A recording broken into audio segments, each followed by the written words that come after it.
안녕하세요. 오늘도 사연 살롱을 찾아주셔서 감사합니다. 저는 서울 근교에 있는 모 종합병원에서 소아청소년과 펠로우로 일하고 있는 의사입니다.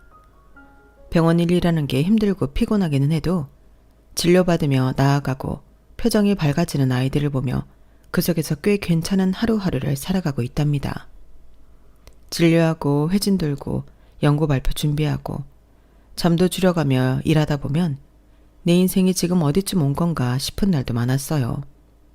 일하는 것도 인생의 한 부분인데 삶의 비중이 일쪽으로 많이 치우쳐져 있다 보니 이러다 인생의 중요한 부분을 다 놓쳐버리면 어쩌나 싶은 생각도 들었고요. 너 괜찮은 사람 소개 안 받을래? 네 조건이면 다들 못 만나서 난린데 넌 왜 이렇게 사람을 안 만나? 사람 만날 시간도 없고 마음의 여유도 없는 것 같아. 아무래도 병원에서 온 기력을 다 뺏기나 봐. 하루가 너무 정신없이 가는 느낌이라고 해야 되나? 누구보다 바쁘게 20대를 보내고 30이 넘으니 주변에서 결혼을 엄청 권하기 시작했어요.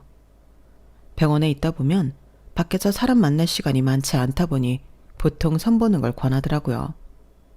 의사라는 직업이 선보기 딱 좋은 직업이라는 건 알겠지만 제 나름의 이유로 그것마저도 거절을 했어요. 서로의 조건만 보고 만나면 생활고는 없겠지만 그래도 평생을 함께할 반려자라면 서로에 대한 깊은 애정과 유대감이 꼭 있어야 하지 않나 생각했거든요. 하지만 생활 패턴상 제가 꿈꾸던 그런 자연스러운 만남은 정말 쉽지 않았어요. 어쩌다 소개를 받아 만나도 늘 시간이 부족한 느낌에 쫓기듯 연애를 하다 보니 오래가지 못했었고요. 그러다 처음으로 오래 만나게 된 게 지금의 남편이었어요.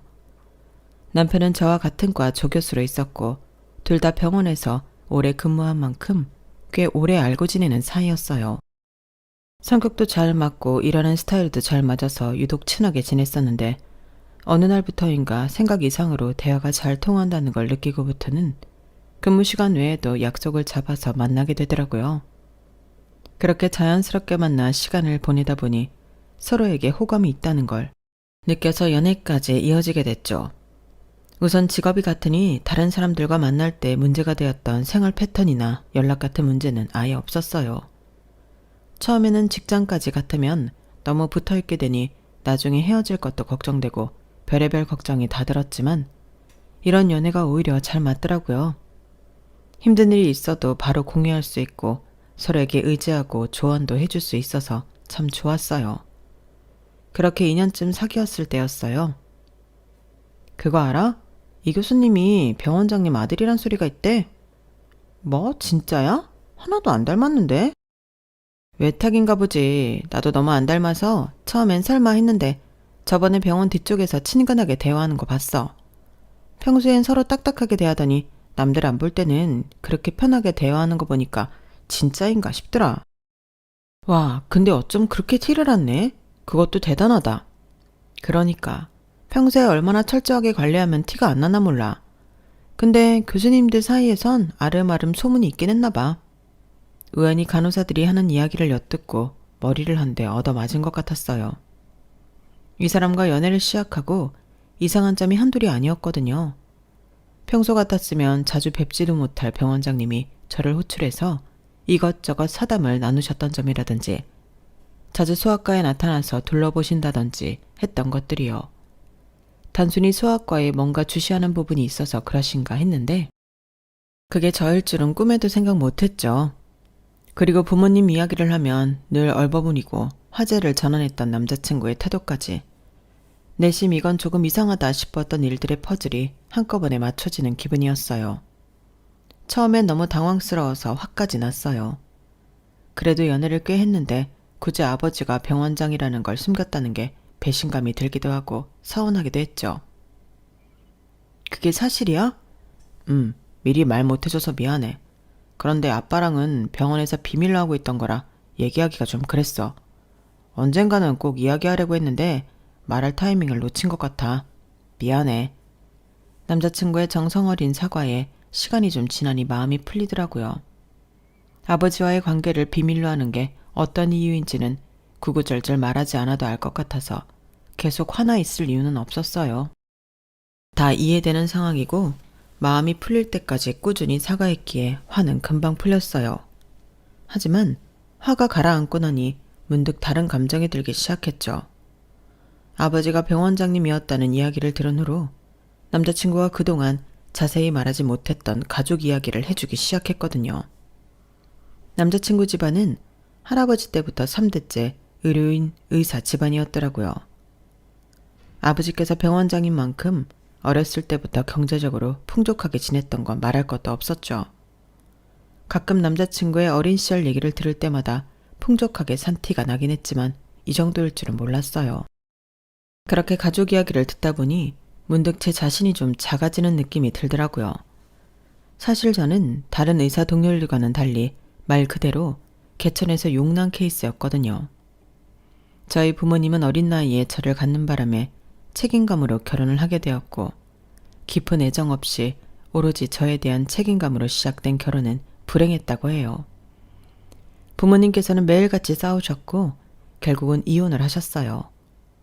아빠께서는 이혼하자마자 보란듯이 연락이 끊기고 잠수를 타셨고 혼자서 저를 키우시던 엄마는 더 나이가 들기 전에 재혼하라는 할아버지와 할머니의 권유로 인해 부잣집에 시집을 갔다고 했어요. 그렇게 덩그러니 혼자가 된 절 걷어주신 건 외할아버지 외할머니였어요. 엄마가 집에서 늦둥이 막내딸이었던 탓에 저를 걷어주셨을 때도 조부모님께서는 연세가 꽤 있으신 상태였어요. 그럼에도 남부럽지 않게 사랑으로 절 키워주셨어요. 외할머니는 항상 엄마가 있는 다른 아이들이 부럽지 않게끔 저를 따뜻하게 보살펴 주셨고 할아버지는 저에게 맛있는 거 한 끼라도 더 사 먹이고 학원이라도 하나 더 보내주겠다며 은퇴한 지 오래되셨음에도 일부러 매일 부지런히 나가 폐지를 주우셨어요. 그런 할아버지 할머니를 보며 자라다 보니 어렸을 때부터 공부라도 열심히 해서 나중에 이 은혜를 갚아야겠다는 생각을 늘 했던 것 같아요. 할아버지가 매일 고생하면서 주운 폐지로 공부하고 있다고 생각하면 도저히 게을리할 수가 없더라고요. 엄마는 어쩌다 집에 와도 재혼한 집이 신경이 쓰여서였는지 제가 없을 때 잠깐 머물다 가셨어요. 지혜야, 나중에 알게 될 거다. 너희 엄마 나쁜 사람 아니야. 엄마가 지혜 많이 사랑하고 있어. 집에서 엄마가 머물다 간 흔적을 발견할 때마다 속상한 마음에 울먹이면 할아버지 할머니께서 늘 그렇게 따뜻하게 말씀해 주셨어요. 솔직히 별로 위로는 되지 않았어요. 엄마께서 이유가 있었다는 건 자라면서 아주 조금씩 이해했지만 어린 저를 버렸다는 건 사실이었으니까요.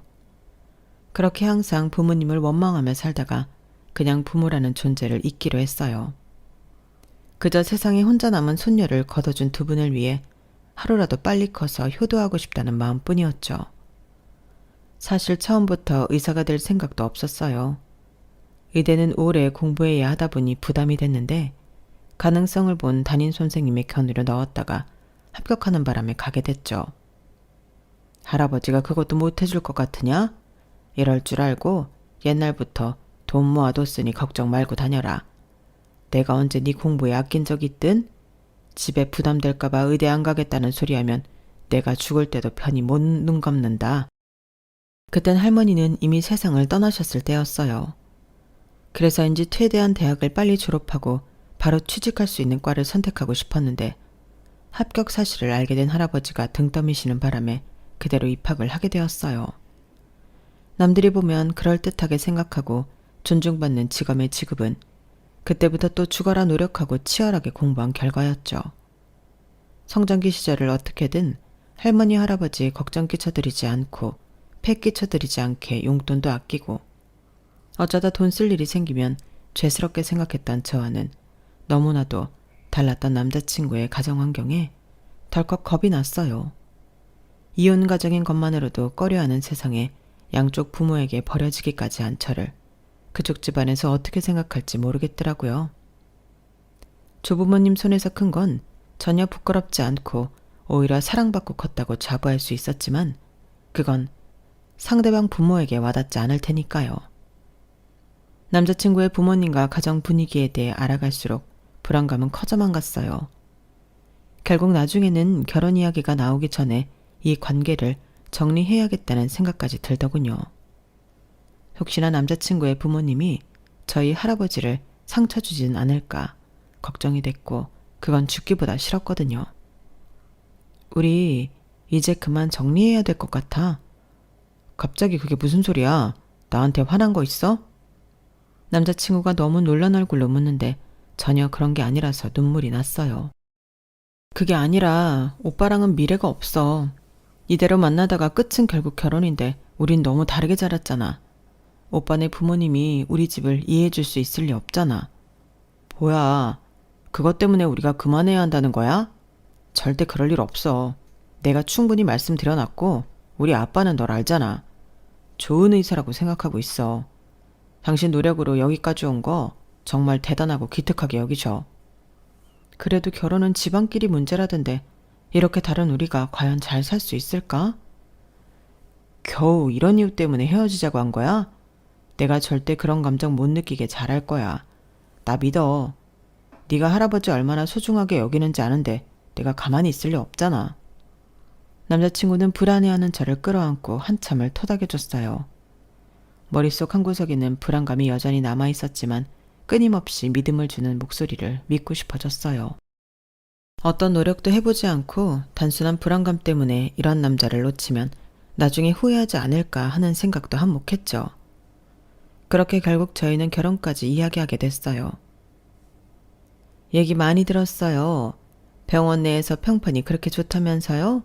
환자를 한 명 한 명 진심으로 대해주는 아주 보기 드문 의사라고들 하던데. 개인적으로 이런 의사라면 우리 집 며느리로 딱이라고 생각해요. 3대째 의사인 집안이라. 감사합니다.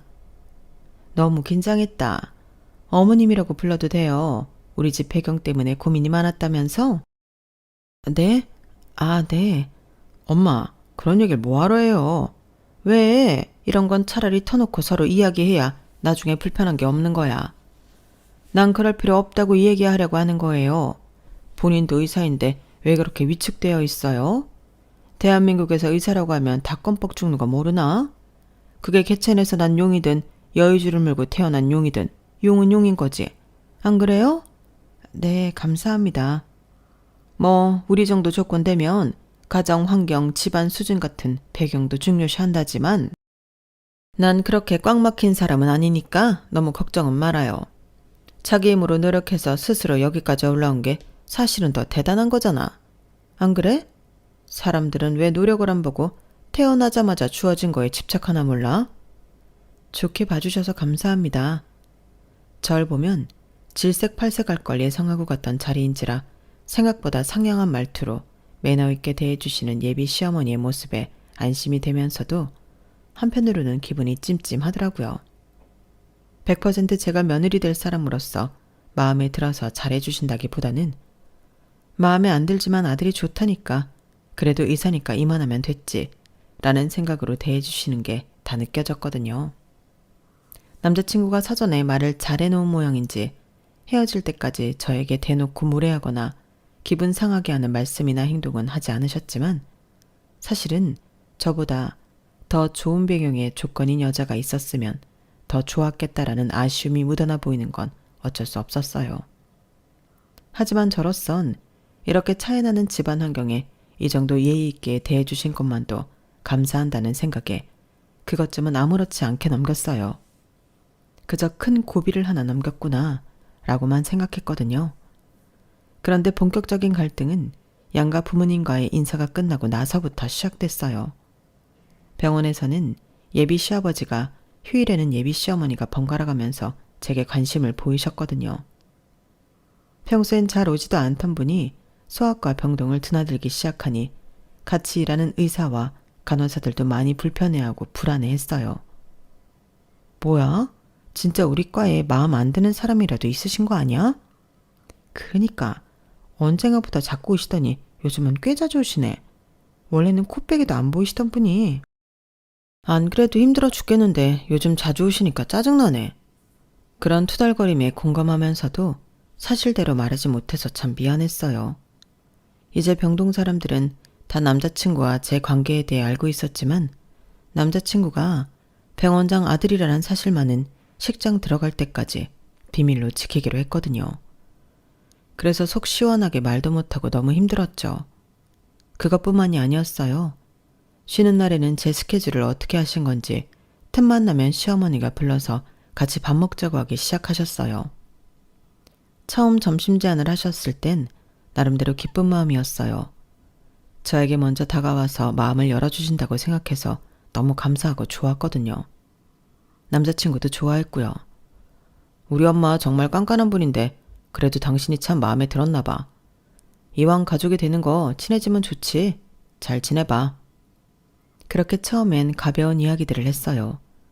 어머님도 대답하기 어렵거나 꺼려지는 질문들은 일체하지 않으셨고, 먹는 건 어떤 걸 좋아하냐, 오늘 입은 옷이 예쁘다 등 소소한 대화 위주로 흘러갔거든요.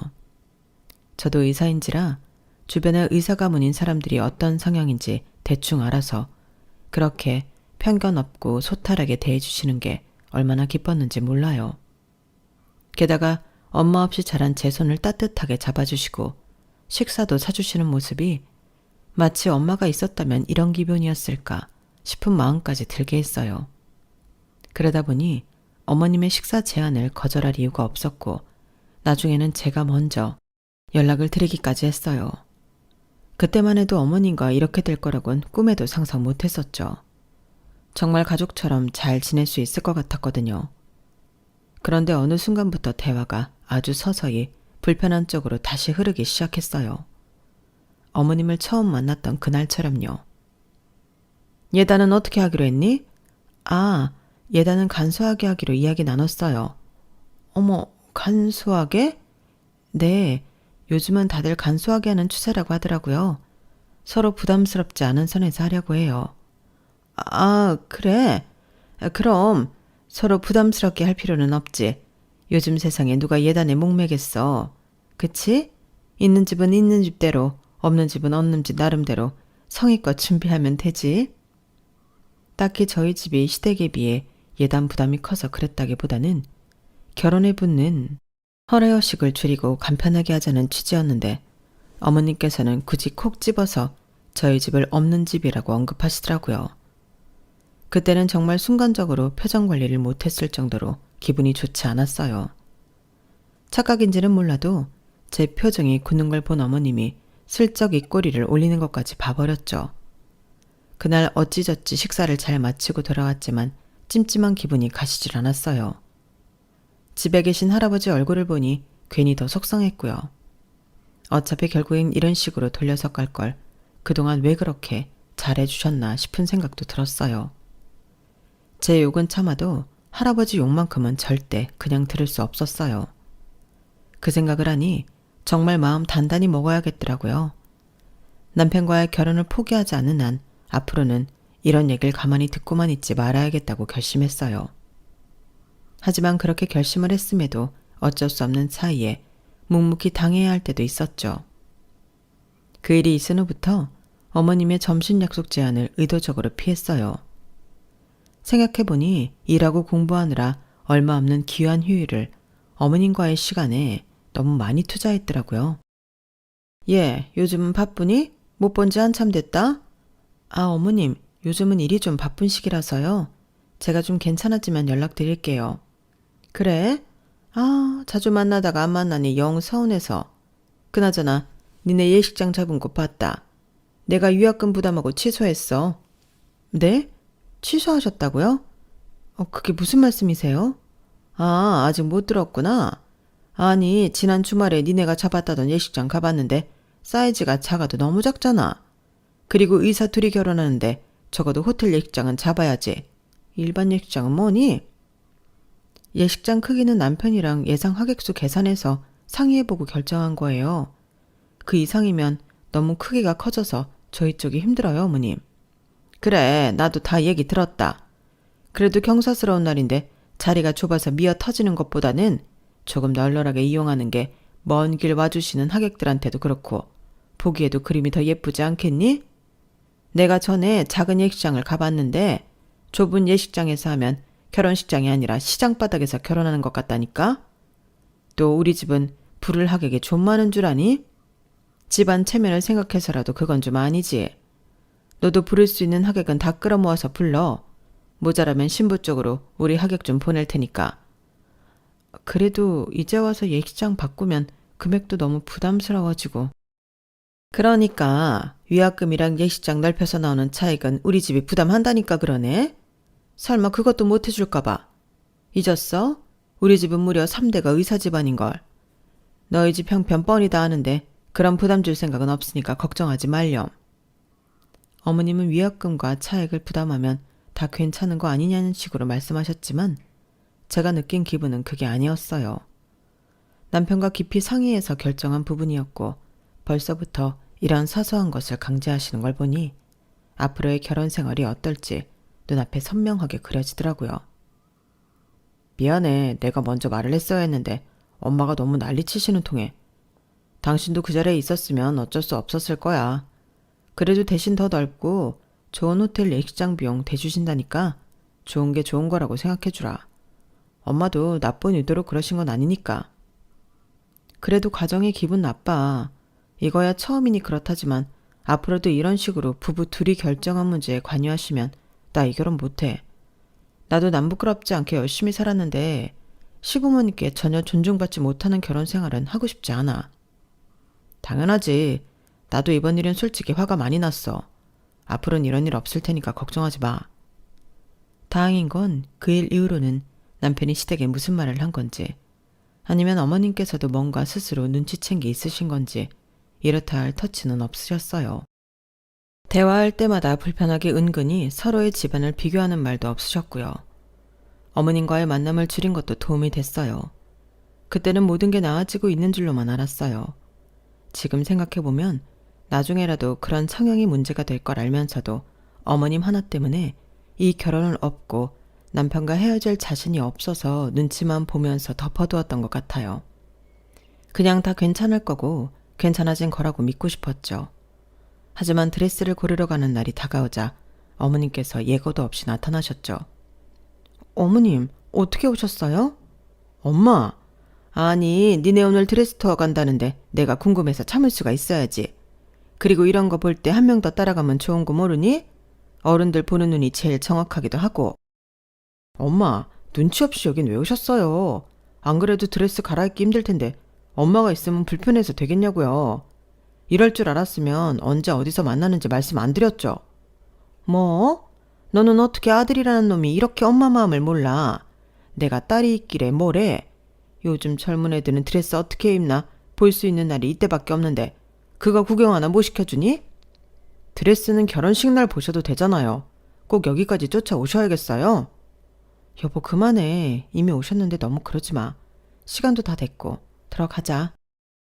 아무리 싫고 불편해도 언제부터 오실 생각이셨던 건지 아침 일찍 머리부터 발끝까지 화려하게 꾸미고 저희보다 먼저 샵 앞에 도착해 계신 어머님을 도저히 돌아가라고 내칠 자신이 없더라고요. 그래서 못마땅했지만 내색하지 않고 같이 샵에 들어갔어요. 제 체형과 이미지에 어울릴 만한 드레스를 상담받고 몇 벌 피팅을 해보기로 했어요. 그 와중에도 끊임없이 옆에서 이래라 저래라 말씀을 많이 얹으시는 바람에 드레스샵 실장님도 살짝 짜증이 나는 눈치셨죠. 이런 식상한 거 말고 번쩍번쩍 느낌 나는 비즈 박힌 게 예쁘던데? 어머님, 요즘은 비즈보다는 실크가 유행이고요. 신부님 취향도 이렇게 화려한 무드보다는 우아한 무드를 선호한다고 하셔서 최대한 비즈가 적은 걸로 추천해드렸어요. 유행이라고 다 예쁜가? 나중에 보면 촌스럽기만 하지. 그럼 이렇게 입고 하나는 내가 고른 걸로 입어봐. 혹시 모른다? 드레스는 다 입어봐야 뭐가 제일 예쁜지 알아. 이렇게 보기만 해서는 모른다고. 어머님의 성화에 못 이겨 소중한 한 번의 피팅 기회는 결국 어머님 취향인 휘황찬란한 드레스로 피팅했어요. 그냥 봤을 때도 영 제 취향과는 거리가 멀었지만 제가 입으니 더 촌스럽고 옛날 드레스 같더라고요. 다들 반응이 눈에 띄게 좋지 않았고 저 역시 거울 속에 비친 모습이 마음에 들지 않았지만 어머님 혼자 마음에 든다면서 박수를 치셨죠. 다음 샵에 가서도 마찬가지였어요. 어쩔 수 없이 어머님의 취향에 맞는 드레스를 한 벌씩은 입어봐야 했고 그것 때문에 입어보고 싶었던 드레스를 한 벌씩 포기해야 하는 게 짜증이 나더라고요. 그래도 가장 마지막 샵은 제가 제일 기대했던 샵이라 큰 용기 내서 어머님의 의견을 거절했죠. 어머님, 이 샵에서 하고 싶은 생각이 커서 여기서는 제가 원하는 드레스로만 피팅해 볼게요. 그 정도는 이해해 주실 수 있으시죠? 그래 엄마, 솔직히 2벌이나 양보한 게 어디야. 엄마 보고 싶은 드레스 입어보러 온 것도 아니고 이제 그만 좀 놔둬요. 처음으로 제 의견을 내니 남편도 옳았구나 제 편을 들어줬어요. 둘이서 강경하게 의견을 내세우니 어머님 얼굴이 붉어지더군요. 마지막 샵에서는 다행히 제 뜻대로 피팅을 했고 전부 마음에 들었어요. 웨딩업계 특성상 당일 계약의 혜택이 많다 보니 당연히 당일의 계약을 결정할 생각이었고 마지막 샵으로 바로 계약을 하려고 했죠. 그런데 어머님께서 조용히 구석으로 저를 불러내셨어요. 아, 내가 한마디만 해도 되겠니? 여긴 정말 아니다. 네? 뭐 때문에 그러세요? 아니, 솔직히 말하면 그래. 네 취향이라는 게 있는 것도 알겠고 요즘은 심플한 게 유행이라는 것도 잘 알겠어. 그런데 결혼이라는 건 신부가 가장 빛나야 하는 순간이라고.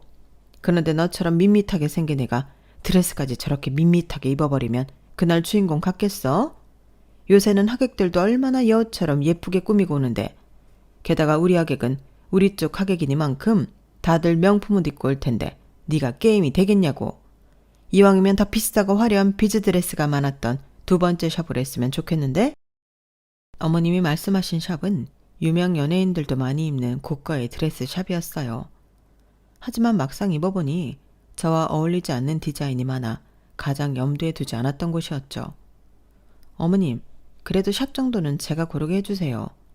웨딩홀은 하객 고려해서 어머님 뜻대로 했지만 드레스까지 하객 고려해서 화려하게 하고 싶진 않아요.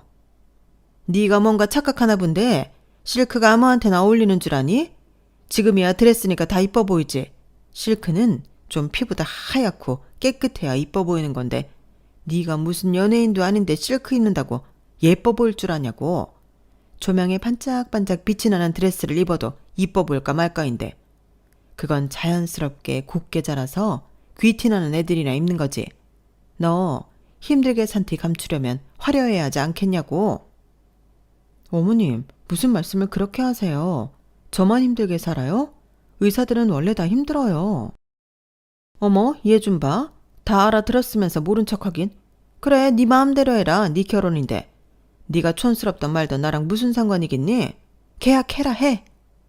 어머님이 선을 넘기 시작하니 저도 참을 수 없어 따졌더니 어머님이 노발대발하기 시작했어요.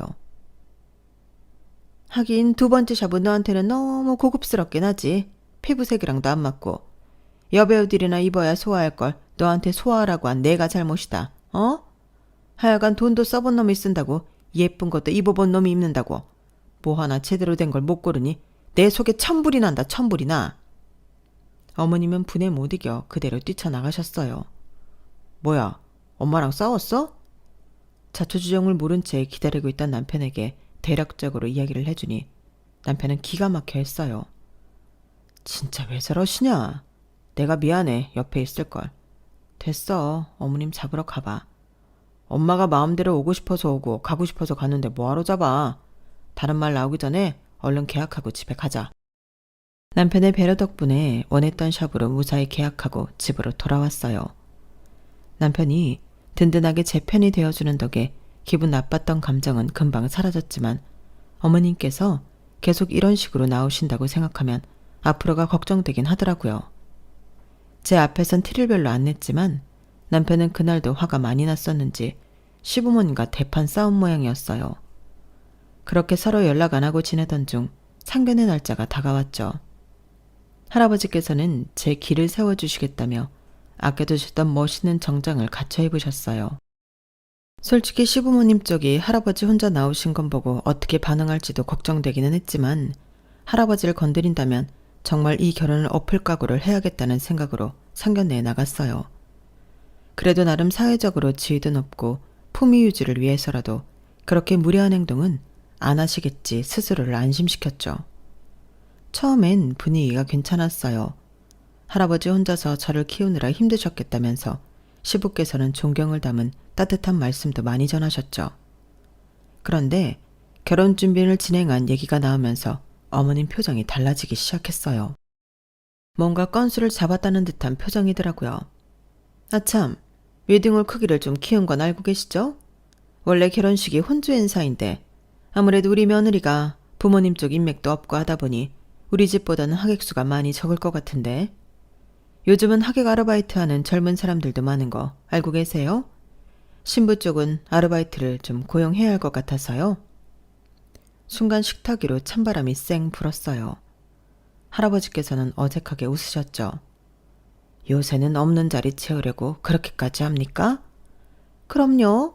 특히나 상대 쪽이랑 차이가 날 때는 상대 쪽 체면을 위해서라도 얼추 비슷하게 머릿수를 맞춰주셔야죠. 또 저희 아들이 명색이 병원장 아들인데 결혼식이 텅텅 비면 되겠어요? 할아버지한테 너무 창피하고 죄송스러워서 얼굴로 열이 몰리더라고요. 좋은 집에 시집간다며 좋아하시던 할아버지 얼굴이 떠오르면서 정말 이 결혼은 없는 수밖에 없구나. 이렇게 집안 차이가 많이 났을 때부터 안 되는 거였구나.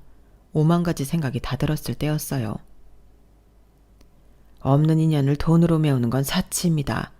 사치에 허덕이다 보면 정작 살면서 정말 중요한 가치를 놓치게 되죠. 할아버지는 물끄러미 남편 얼굴을 봤어요.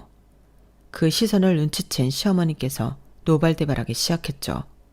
뭐라고요?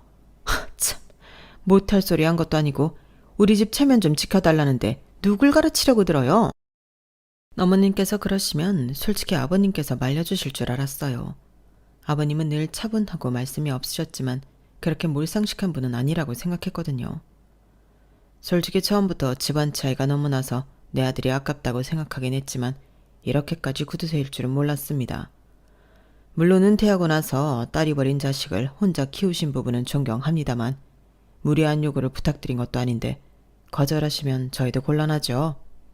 그러게요 여보, 내가 말했잖아요. 처음부터 걱정했다니까. 이런 집에 아들 보내면 우리 아들 수준도 떨어져. 차라리 잘 됐네. 폐지 줍는다 할 때부터 알아봤어야 했는데 이런 거지 집안이랑은 사도 못 맺습니다. 저야말로 이딴 결혼은 엎어버려야겠다고 발끈하면서 일어나려던 순간이었어요. 누군가 뒤에서 급하게 일어나는 제 어깨를 눌러 앉혔어요. 우리 딸 버렸다고 누가 그래요? 낯선 목소리와 손귀에 뒤를 돌아보니 깊이 믿고 우아하게 차려입은 중년의 여성분께서 저를 보며 미소 짓고 계셨어요. 처음 뵙는 분이었지만 느낌으로 알 수 있었어요. 묘하게 저와 닮은 눈매와 인매. 그분은 어렸을 적 저를 떠났던 엄마라는 걸요. 이사님? 그분을 본 시아버지께서 표정이 싸늘하게 굳으시더니 자리에서 일어나 악수를 청하시더군요. 이런 데서 뵐 줄은 몰랐습니다. 하지만 악수 요청은 차가운 시선과 함께 걷어졌어요. 진짜 오래 살고 볼 일이죠. 우리 병원장님 아들이 우리 딸이랑 결혼을 다 하고. 네? 이 아이가 이사님 따님이라고요? 따라갈 수 없는 대화에 혼란스러웠지만 오가는 대화로 파악해보니 중년의 여자분은 우리 병원을 후원해주는 재단의 이사님이었어요. 그런 분이 저에게 딸이라고 부르는 게 정말 의아했죠. 하지만 이어서 벌어지는 상황이 너무 드라마 같아서 그 자리에 있는 내내 꿈 같더라고요. 병원장님, 사람 참 좋게 봤었는데 너무 실망이네요. 본인 자식 귀한 줄 알면 남의 집 자식도 귀하게 대해주셔야죠. 그리고 뭐 거지요? 요즘 병원 실적도 떨어지던데 후원 끊기고 싶으신가 봐요. 누가 거지인지 파악이 안 되세요? 뭔가 오해가 있으신 모양입니다, 이사님. 이사님 따님인 줄 알았으면 이렇게 함부로 대하지는 않았을 겁니다. 정말 죄송합니다. 그러니까 그렇게 사람 가려가며 대하는 게 실망이라는 건데요. 이 결혼은 다시 얘기해 보도록 하죠. 가자. 제 어깨를 따뜻하게 감싼 엄마와 흐뭇하게 웃으시는 할아버지와 함께 얼떨결에 자리에서 일어나게 됐어요.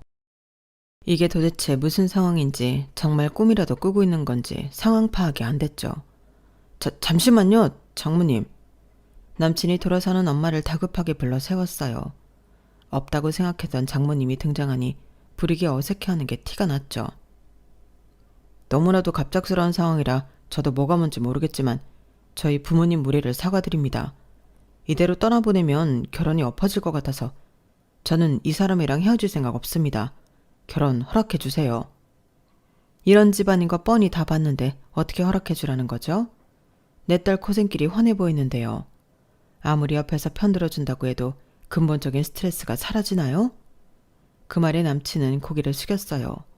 그 틈을 타 시아버지가 쫓아왔어요.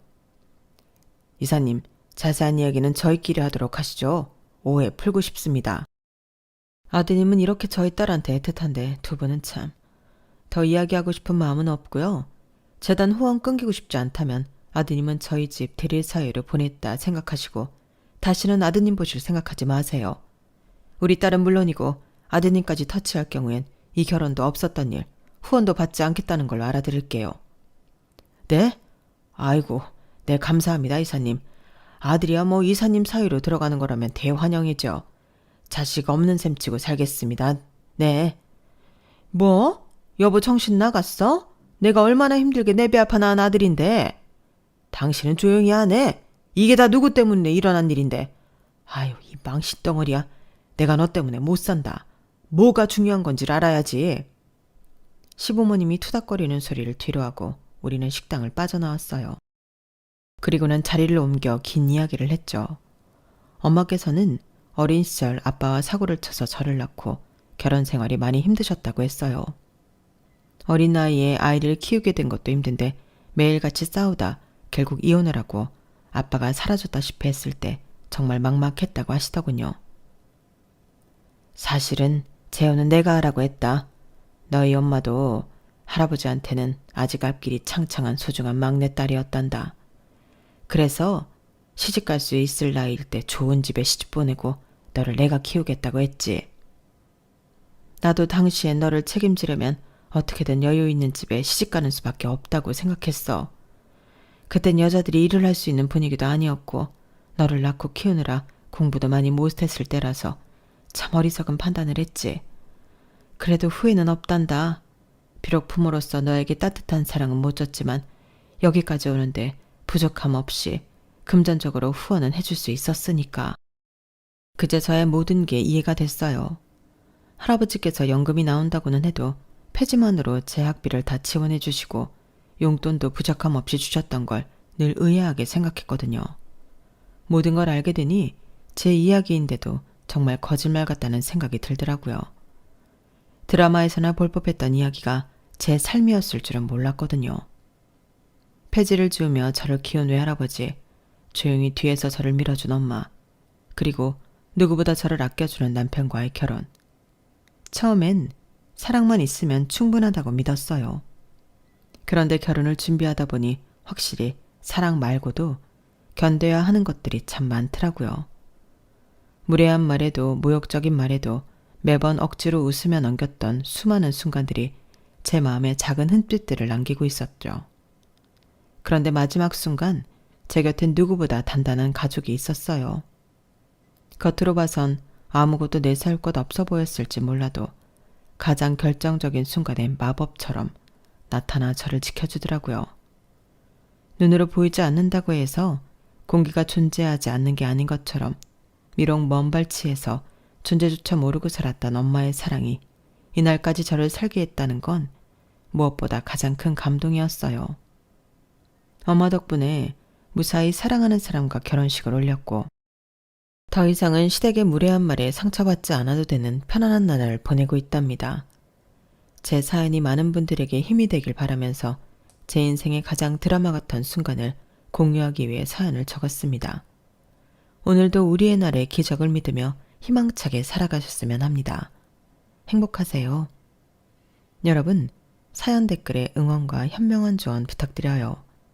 좋아요와 구독은 저에게 큰 힘이 됩니다. 오늘도 좋은 일 가득하세요.